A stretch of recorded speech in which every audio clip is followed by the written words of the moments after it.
Em vídeo divulgado pelas redes sociais, o desembargador aposentado Sebastião Coelho, que atua na defesa de presos políticos do ministro Alexandre de Moraes, do Supremo Tribunal Federal, explicou as consequências de uma confissão feita pelo ministro em uma das incontáveis entrevistas que concede. O desembargador explicou que deixou por vários dias publicado em suas redes sociais um trecho da entrevista no qual o ministro afirma textualmente: "O presidente Lula me ligou também por intermédio do ministro Flávio Dino. Ele me ligou e passou o telefone para o presidente Lula para verificar quais as possibilidades jurídicas." Sebastião Coelho disse: "As pessoas têm me perguntado por que eu deixei por vários dias aqui no Instagram uma entrevista do ministro Alexandre de Moraes. Primeiro, para vocês tomarem conhecimento da gravidade das afirmações. O ministro confessa que conversou com o presidente da República, o chefe de governo, portanto, a parte interessada, e mais, conversou também com o advogado-geral da União, que nada mais é que o representante jurídico do governo."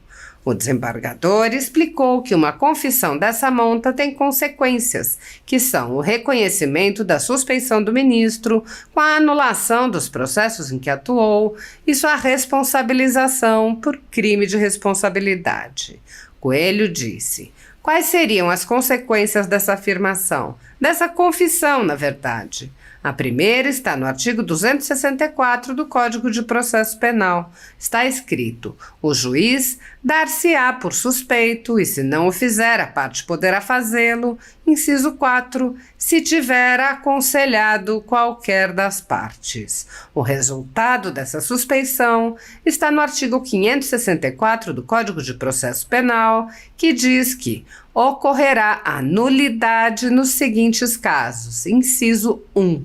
São 3 hipóteses, e uma delas é a suspeição do juiz. Portanto, todas as decisões proferidas pelo ministro, inclusive os julgamentos por ele realizados, eles podem ser anulados. Se não conseguirmos isso aqui perante o Supremo Tribunal Federal, nós haveremos de conseguir em organismos internacionais." O desembargador prosseguiu mencionando a lei do impeachment. Ele disse: "A segunda consequência seria a responsabilização com base na Lei 1079 de 1950, que trata dos crimes de responsabilidade dos ministros do STF, e uma das hipóteses é a suspeição. E onde está o regramento legal? Nos próprios artigos do Código de Processo Penal que eu acabei de ler para vocês." Sebastião Coelho concluiu: "Entendam que nós não estamos parados. Nós estamos nessas causas por amor, por ver tantas injustiças. O Congresso poderia agir de uma outra maneira, mas o Congresso tem o seu tempo.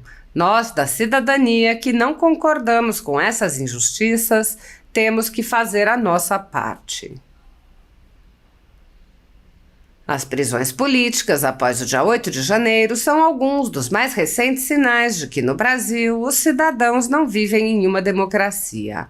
Para um grupo de pessoas e empresas, a tirania ganha contornos de implacável perseguição política e ideológica, e esse grupo marcado vem sendo perseguido há muito tempo, com medidas arbitrárias como prisões políticas, buscas e apreensões, censura, bloqueio de redes sociais e confiscos. A Folha Política já teve todos os seus equipamentos apreendidos a mando do ministro Alexandre de Moraes, em inquérito que foi arquivado por falta de indícios de crime. A renda do jornal está sendo confiscada a mando do ministro Luiz Felipe Salomão, ex-corregedor do Tribunal Superior Eleitoral, em decisão aplaudida pelos ministros Luiz Roberto Barroso, Alexandre de Moraes e Edson Fachin. Segundo a velha imprensa, que participa ativamente dos inquéritos políticos conduzidos em cortes superiores, a intenção é impedir o funcionamento do jornal, privando-o de sua fonte de renda. Toda a renda de mais de 20 meses de trabalho de jornais, sites e canais conservadores está sendo retida sem qualquer previsão legal. Se você apoia o trabalho da Folha Política e pode ajudar a impedir o fechamento do jornal, Doe qualquer valor à empresa Raposo Fernandes pelo Pix, usando o QR Code que está visível na tela ou o código ajude@folhapolitica.org. Caso não utilize Pix, há a opção de transferência bancária para a conta da empresa Raposo Fernandes, disponível na descrição deste vídeo e no comentário fixado no topo. Há mais de 10 anos, a Folha Política vem enfrentando a espiral do silêncio imposta pelo cartel midiático e trazendo os fatos da política brasileira. Pix ajude@folhapolitica.org. Assista. Olá pessoal, tudo bem com vocês? As pessoas têm me perguntado por que eu deixei vários dias aqui no Instagram uma entrevista do ministro Alexandre de Moraes. Primeiro, para vocês tomarem conhecimento da gravidade das afirmações. O ministro confessa que conversou com o presidente da República, o chefe do governo, portanto a parte interessada, e mais, conversou também com o advogado-geral da União, que nada mais é que o representante jurídico do governo. Qual seria a consequência ou as consequências dessa afirmação do ministro, dessa confissão, na verdade? A primeira está no artigo 254 do Código de Processo Penal. Está escrito: o juiz dar-se-á por suspeito e, se não fizer, a parte poderá fazê-lo. Inciso 4, se tiver aconselhado qualquer das partes. O resultado dessa suspeição está no artigo 564 do Código de Processo Penal, que diz que ocorrerá a nulidade nos seguintes casos. Inciso 1, são 3 hipóteses e uma delas é a suspeição do juiz. Portanto, todas as decisões proferidas pelo ministro, inclusive os julgamentos por ele realizados, eles podem ser anulados.